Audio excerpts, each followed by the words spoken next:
Greeting friends, brothers, and fellows, and welcome to Inside the Lodge. I need to say this.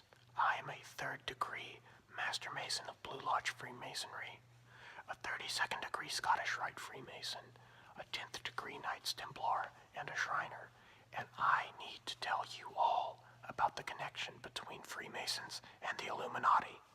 I'm whispering because the power that the Illuminati has. I'm sure it won't be long until this video is removed from YouTube, so make sure you share it. Make sure you put it on Facebook. Make sure you put it all around. Put it on YouTube. Never let it go away. Just don't let people like Beyonce. I'm sorry. When I said Beyonce, I lost it. So we're going to be talking about the Illuminati today and its connection between it and Freemasonry. And of course there are those celebrities like Beyonce and JZ that like to kind of low-key hint that they're members of the Illuminati by doing that, doing that, and that. And I mean, that's an okay symbol. This is nothing. It's not Masonic. As far as I know, even though I wasn't alive in 17, whatever, I'm fairly certain that this was not something that the Illuminati members did ever. The reason I am 100% sure of that is because, well, the all-seeing eye, the pyramid on every $1 bill that everyone thinks is the Illuminati symbol, wasn't actually an Illuminati symbol at all. Neither are any of the symbols I'll have to put up for you to see.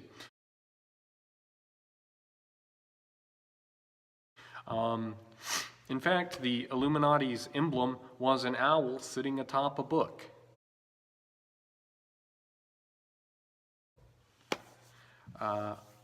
So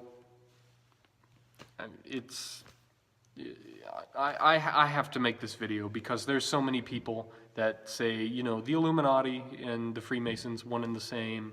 It's just one big secret organization just ready to take over the world. The Freemasons are the Illuminati, hands down, no questions asked, and that's not even remotely true. So I spent about an hour collecting information and trying to practice it a little, because I don't know if you've seen me read in a past video, but I am not a strong reader. Usually I like to talk off of stuff I've been thinking about for a while, and I have been thinking about this video for a while, and finally I thought, I cannot just do this of my own knowledge. I know a lot about the Illuminati's connection with Freemasonry, which is not something taught in Lodge or anywhere in Freemasonry, because it's nothing involving Freemasonry. It's just a historical connection. So we're going to be discussing that. And I really wanted to make it not just from my own information. I wanted to make it something that the public can get their hands on. So guess where this information came from? That's right, Wikipedia. And there was a lot of stuff on the Wikipedia that wasn't actually completely true, so I've polished it up, and now you get to see me read it like it's not polished, but like it's been heavily sanded with a very low grit sandpaper, because, again, not a strong reader. But I'm going to try. I'm going to warn you, I'm going to butcher a lot of names. There's one place that I cannot pronounce at all. It's Ingolstadt. I don't know. So anyway, let's dive on in. The Illuminati was founded in May 1st, 1776, which is the very year that the United States claimed independence from Britain, and also when the Illuminati was founded. So it was founded in Bavaria, a state in southern Germany, by a man named Adam Weishaupt. The society's goals were to oppose superstition, obscurantism, religious influence over public life, and abuse of state powers. Now let's talk about Adam Weishaupt. He was born in 1748 and deceased 1830. He became a professor of canon law and particle philosophy, which I don't know what that is, of particle philosophy at the University of Ingolstadt in 1773. He was the only non-clerical professor at the institution run by Jesuits, whose order Pope Clement had dissolved in 1773. The Jesuits of Ingolstadt, however, still retained the purse strings of some power at the university, which they continued to regard as their own. They made constant attempts to frustrate and discredit non-clerical staff, especially when course material contained anything they regarded as liberal or Protestant. Weishaupt became deeply anti-clerical, resolving to spread the ideals of enlightenment through some sort of secret society of like-minded individuals. What does that sound like? Finding Freemasonry expensive and not open to his ideas because he was a nut, he founded his own society, which was to have a gradual system based on Freemasonry, but his own agenda. Weishaupt recognized the power and influence the members of Freemasonry had and how its members protected the secrets. And he knew that with this huge organization, with many, many, many, many people in it, and quite a few people of power, wealth, and influence at the time, he could do really whatever he wanted. But unfortunately for Mr. Weishaupt, the Freemasons wanted none of it. So he didn't really get where he wanted, is what I'm saying. He tried to talk to us and see if he could get us to do what he wanted, and we weren't having it. So Weishaupt decided to join the older order to acquire material to expand his own ritual for his new organization. He was admitted to the lodge Prudence of the Rite of Strict Observance early in February 1777. So let me recap.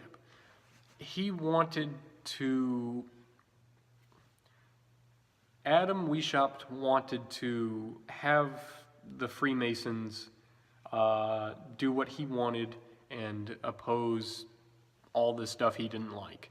The Freemasons weren't going to be involved in his schemes of overthrowing and doing crazy stuff. So we said, no, we're good. So he formed the Illuminati, and then he wanted to join a lodge so that he could, see how things are done and take some parts of it for his own thing, because he really had nothing when he started except for a few people and the name, which he had to change because even that was so ridiculous. So he joined the Lodge Prudence of the Rite of Strict Observance in early February 1777. His progress through the 3 degrees of Blue Lodge Freemasonry taught him nothing of the higher degrees he sought to exploit. But in the following year, a priest called Abbe Marotti informed Zwack, who was another member of the Illuminati, that these inner secrets rested on knowledge of older religion and the primitive church. Zwack persuaded Weishaupt that their own order should enter into friendly relations with the Freemasons, and obtained the disposition to set up their own lodge. So at this point, they had decided they need to make friends. The Illuminati needs to make friends with the Freemasons. They themselves, being Freemasons, could not say, hey, Freemasons, Illuminati, best friends. Because, again, Freemasons wanted nothing to do with his other organization. So they wanted to set up their own lodge so that they could if you have your own lodge, you would have more power to do something like that, friending this other organization, than you would if you're just a member of another lodge filled with officers and people already. Now that one lodge that you've just founded isn't going to be able to, influence all of Freemasonry, and it's not going to be able to influence the Grand Master or the Grand Lodge of anything. It's ridiculous now, but this was how they could only think to do it then. So SWAC persuaded them to join the order in friendly relations and set up their own lodge. At this stage, in December 1778, the addition of the first 3 degrees of Freemasonry was seen as a secondary project. With little difficulty, a warrant was obtained from the Grand Lodge of Prussia, called the Royal York for Friendship, and the new lodge was called Theodore of Good Counsel, with the intentions of flattering Charles Theodore, Elector of Bavaria. It was founded in Monich on the 21st of March in 1779 and quickly packed with the Illuminati. The first master, a man called Rald, was persuaded to return home to Baden, and by July, Wishup's order ran the lodge. The next step involved independence from their Grand Lodge by establishing Masonic relations with the Union Lodge in Frankfurt, affiliated with the premier Grand Lodge of England. Lodge Theodore became an independently recognized and able to declare its own independence. Yuck. As a new mother lodge, it could now spawn lodges of its own. Okay, so what this means is they decided that they didn't want to be a subordinate lodge of the Grand Lodge of Prussia any longer. They dropped relations. They petitioned to be recognized by some other lodge which is affiliated in some way with the Grand Lodge of England, and they decided that they were going to, be their own mother lodge and be able to grant charters to other subordinate lodges. The lodge that granted them permission to be a mother lodge had no authority to do this, so today we would call it an irregular lodge, like I've talked about in other videos. So they could at this point create other lodges that were run by the Illuminati and could be done to influence people in this new way of thinking. So it effectively was they joined one lodge, created another lodge, left, they were no longer a subordinate of a Grand Lodge. They became effectively their own irregular Grand Lodge, and then from there they could make a whole bunch of subordinate lodges to them so that they could teach people what they wanted to teach them, and those lodges would have been Freemason and Illuminati, but not really Freemasonry, because if you're butchering what's being taught, it's not Freemasonry. So at that point, that's when a lot of members really became members of the Illuminati. Now, the Illuminati was abolished. It was done away with. Members were executed. All links were cut off from Freemasonry. But they had big plans, and they almost succeeded in a way. George Washington, Grand Master of Freemasonry, actually received information about you need to be really careful now, because there's this thing called the Illuminati, and they're starting to infiltrate lodges and take it over almost like an infection, and they're spreading. You need to watch out for this in America. Fortunately, the Illuminati was abolished before it ever reached here, so the Illuminati and Freemason connection were separated and cut off at that point, but Freemasonry kept going. So Illuminati, Freemasonry. So that's really, a briefer description of everything, and I tried to simplify a lot of it. It's very cold. It's 2 a.m. I didn't want to make a super long video, so I left quite a bit out. I omitted, I altered, but all of it was true. All of it is facts. I'm sure a lot of people aren't going to enjoy the video because I didn't say, yes, we are the Illuminati. We're totally run by the Illuminati. Yes, the title was a little clickbaitish, but I did exactly what I said I was going to do in the title. I revealed the connection between the Illuminati and the Freemasons. I mean, of course, I can't speak anything of the of the Illuminati, because I am only a Freemason. I've never been in the Illuminati. There's no one alive today that has any affiliation with the Illuminati other than ancestry, because there is no Illuminati. Celebrities are not in the Illuminati. People that I don't know. I wanted to make a long list of people that claim to be, or people suspect to be, in the Illuminati, and just rail on them, because, I mean, it's pretend. So I just didn't do it. Just Google celebrities that claim to be in the Illuminati, and it'll just pull up a bunch of pictures of celebrities doing this or that.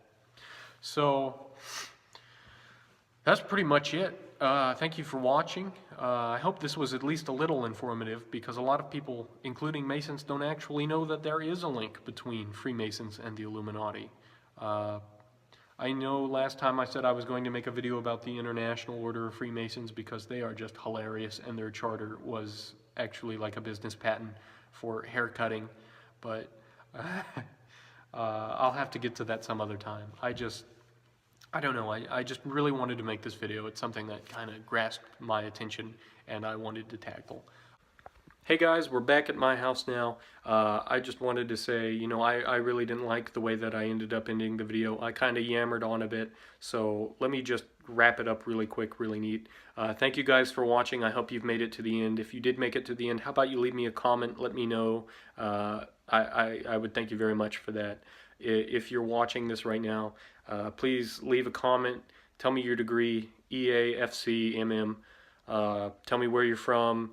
You know, fraternal greetings to all of my brothers, to anyone who's watching, actually.